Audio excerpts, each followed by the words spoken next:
Friends, welcome back to my YouTube channel nursing education Adda. तो friends, आज हम पढ़ेंगे टाइप्स ऑफ अनीमिया। इसके फर्स्ट पार्ट में हमने अनीमिया की डेफिनेशन और क्या रेंज होती है एचबी की कि हम पेशेंट को क्या बोल सकते हैं कि उसको अनीमिया है, तो वो हमने पढ़ा था। तो देख लेते हैं।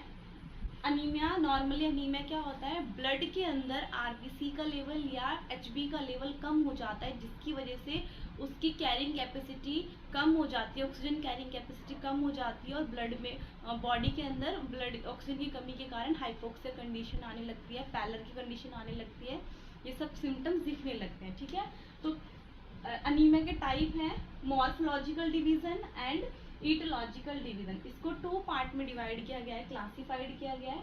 मॉर्फोलॉजिकल डिवीजन जिसमें on the basis of RBC features, RBC की शेप क्या है, उसका वॉल्यूम क्या है, उसके बेसिस पर इसको 3 टाइप में डिवाइड किया गया है। जबकि जो ईटोलॉजिकल डिवीजन होता है, इसके अंदर उसके कॉजेज के बिहाफ पे उसको अनीमिया के टाइप्स बताए गए हैं। तो फर्स्ट है मॉर्फोलॉजिकल कि आरबीसी की स्ट्रक्चर कैसी है, आरबीसी का वॉल्यूम कितना है, उसमें एचबी की कंसंट्रेशन कितनी है, इसके बिहाफ पे बताया गया है कि अनीमिया कौन कौन सा होता है। तो फर्स्ट है नॉर्मोसिस्टिक, नॉर्मोक्रोमिक।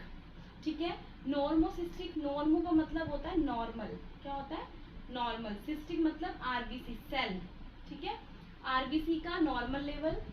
नॉर्मोक्रोमिक, नॉर्मो मतलब नॉर्मल और क्रोमिक मतलब एचबी का लेवल। ठीक है, तो एक अनीमिया है, फर्स्ट है नॉर्मोसिस्टिक, नॉर्मोक्रोमिक, जिसके अंदर आरबीसी का लेवल भी, आरबीसी का डायमीटर, आरबीसी की कंसंट्रेशन वो भी नॉर्मल होती है, और नॉर्मोक्रोमिक एचबी का लेवल भी और कंसंट्रेशन भी क्या होती है, नॉर्मल होती है। जैसे एमसीवी, एमसीवी की फुल फॉर्म होती है एमसीवी, मीन सेल वॉल्यूम। ठीक है, मीन सेल वॉल्यूम इसकी इसकी फुल फॉर्म होती है। नॉर्मल रेंज होती है 80 से 100 फेम्टोलीटर, एफ टी इसकी यूनिट होती है। ठीक है, 80 से 100 फेम्टोलीटर होता है। नेक्स्ट आता है एम सी एच, मतलब एम सी एच का मतलब होता है मीन कंसंट्रेशन ऑफ हीमोग्लोबिन, की हीमोग्लोबिन उस आरबीसी के अंदर कितना है, तो ये कितना होता है 30 पिकोमीटर। ठीक है, तो ये दोनों है, दोनों की रेंज होती है। तो नॉर्मोसिस्टिक, नॉर्मोक्रोटिक जो क्रोमेटिक जो अनीमिया होता है, इसके अंदर आरबीसी की कंसंट्रेशन, मीन वॉल्यूम भी नॉर्मल होता है और नॉर्मोक्रोमिक का भी वॉल्यूम क्या होता है, नॉर्मल होता है। जैसे बोथ आर नॉर्मल, एग्जाम्पल में है हेमरेजिक अनीमिया। हेमरेजिक अनीमिया जिसके अंदर बॉडी से ब्लीडिंग स्टार्ट हो जाती है और अनीमिक हो जाता है पेशेंट। तो आप ही बताइए, जब बॉडी से ब्लड ही तो निकल रहा है ना, ब्लीडिंग की वजह से, हेमरेज की वजह से ब्लड वॉल्यूम कम हो रहा है, ना ही तो उसकी आरबीसी में चेंजेस आ रहे हैं और ना ही उसके हीमोग्लोबिन में चेंजेस आ रहे हैं। तो ये इसका एग्जाम्पल है हेमरेजिक अनीमिया। दूसरा हिमोलाइटिक अनीमिया, जिसके अंदर आरबीसी का डिस्ट्रक्शन हो जाता है। कुछ जैसे ये कुछ आरबीसी है, ठीक है, इसमें से 2-3 आरबीसी डिस्ट्रक्ट हो गई, मतलब इसे डैमेज हो गई, खत्म हो गई और ये वाली बच गई, तो उसे बोलते हैं हीमोलाइटिक। तो इनकी शेप में कोई चेंजेस नहीं आ रहा है, ये वाला भी इसका एग्जाम्पल है। दूसरा आता है एप्लास्टिक अनीमिया। एप्लास्टिक अनीमिया में कि बोन मैरो के अंदर आरबीसी बनती है और उसमें कोई डिफिशियंसी की वजह से आरबीसी का प्रोडक्शन नहीं हो पा रहा है बोन मैरो के अंदर। तो ये इसके एग्जाम्पल हैं जिनके अंदर आरबीसी का लेवल भी नॉर्मल रहता है और एचबी का लेवल भी नॉर्मल रहता है। ये कौन से अनीमिया होता है, नॉर्मोसिस्टिक, नॉर्मोक्रोमिक अनीमिया। नेक्स्ट आता है माइक्रोसिस्टिक हाइपोक्रोमिक अनीमिया। तो माइक्रो मतलब क्या होता है, लो या कम। ठीक है, हाइपो मतलब क्या होता है, लो। ठीक है, तो जिसके अंदर सेल का वॉल्यूम भी कम है और एचपी का लेवल भी कम है, वो कौन सा होता है, माइक्रोसिस्टिक हाइपोक्रोमिक अनीमिया। जैसे एमसीवी का लेवल भी इसमें कितना होगा, 80 से कम होगा, जैसे इसकी नॉर्मल रेंज कितनी होती है 80 से 100, तो ये भी कम होगा।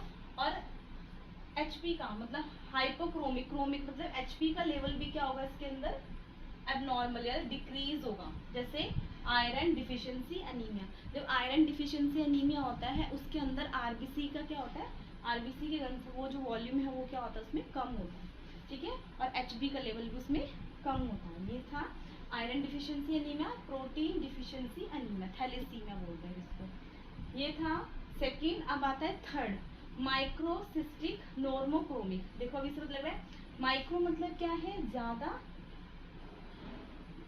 और नॉर्मो को मतलब क्या है नॉर्मल। तो ऐसा अनीमिया जिसके अंदर आरबीसी का वॉल्यूम, तो वॉल्यूम जो आरबीसी का डायमीटर है वो तो क्या होगा ज़्यादा होगा, पर जो हीमोग्लोबिन का कंसंट्रेशन है, हीमोग्लोबिन का जो वो है वॉल्यूम है वो कितना होगा, वो नॉर्मल होगा। तो इसके अंदर ज़्यादा 100 से ज़्यादा होगा। दूसरा नॉर्मल, एक आरबीसी का साइज, नॉर्मल साइज कितना होता है 7.5 माइक्रोन। ये डायमीटर होता है, किसका साइज होता है आरबीसी का, ठीक है, आरबीसी का साइज होता है 7.2 माइक्रोन। अब जब इससे ये कम होगा, ठीक है, कम है तो माइक्रो और ज्यादा है तो मैक्रो। तो माइक्रोसिस्टिक नॉर्मोक्रोमिक जिसके अंदर एमसीवी इज इतने से ज्यादा होता है 100 और एमसीएच इज नॉर्मल। ये एग्जांपल में है folic acid deficiency anaemia and vitamin B12 deficiency anaemia. ये नॉर्मली कॉम्पिटिटिव एग्जाम में जब क्वेश्चंस आते हैं तो वो यही पूछते हैं कि एक पर्सन है या एक पर्सन को अनीमिया है जिसके अंदर एमसीवी का वॉल्यूम क्या है ज़्यादा है और एमसीएच का वॉल्यूम नॉर्मल है, तो बताइए उस पर्सन को कौन सा अनीमिया है। तो आप इसके बिहाफ पे ये बता सकते हो कि एमसीवी का वॉल्यूम ज़्यादा है तो माइक्रोसिस्टिक एंड एमसीएच का वॉल्यूम नॉर्मल है तो नॉर्मोक्रोमिक। इसका एग्जाम्पल होता है फॉलिक एसिड डिफिशिएंसी अनीमिया और विटामिन B12 डिफिशिएंसी अनीमिया। ये तो था on the basis of morphology की आरबीसी की स्ट्रक्चर के ऊपर बताया गया है। नेक्स्ट देखते हैं ईटियोलॉजिकल डिवीजन की ईटियोलॉजिकल डिवीजन के बिहाफ पे अनीमिया कितने टाइप। ईटियोलॉजिकल डिवीजन अभी हमने मॉर्फोलॉजी का पढ़ा था, तो ईटियोलॉजी में nutrition anaemia, haemolytic anaemia, haemorrhagic anaemia और एप्लास्टिक अनीमिया। तो न्यूट्रिशन से पता चल रहा है कि ऐसे पर्सन में जिसके अंदर न्यूट्रिशन की डिफिशिएंसी है या कुछ ऐसे सब्सटेंस जो आरबीसी के प्रोडक्शन, आरबीसी के एब्जॉर्प्शन या आयरन के एब्जॉर्प्शन में हेल्प करते हैं, उनकी डिफिशिएंसी के कारण उसको क्या हो रहा है, पर्सन को अनीमिया हो रहा है। जैसे the nutrition deficiency of various substance such as iron, folic acid and vitamin B12 की डिफिशिएंसी की वजह से क्या कॉज होता है, अनीमिया कॉज होता है, ठीक है। बाकी हेमरेजिक या हिमोलाइटिक अनीमिया हम इसके नेक्स्ट पार्ट में पढ़ेंगे। तब तक के लिए आप पढ़ते रहिए। अगर आपको मेरी वीडियो अच्छी लगी तो वीडियो को लाइक कीजिए और चैनल को सब्सक्राइब कीजिए। Thank you.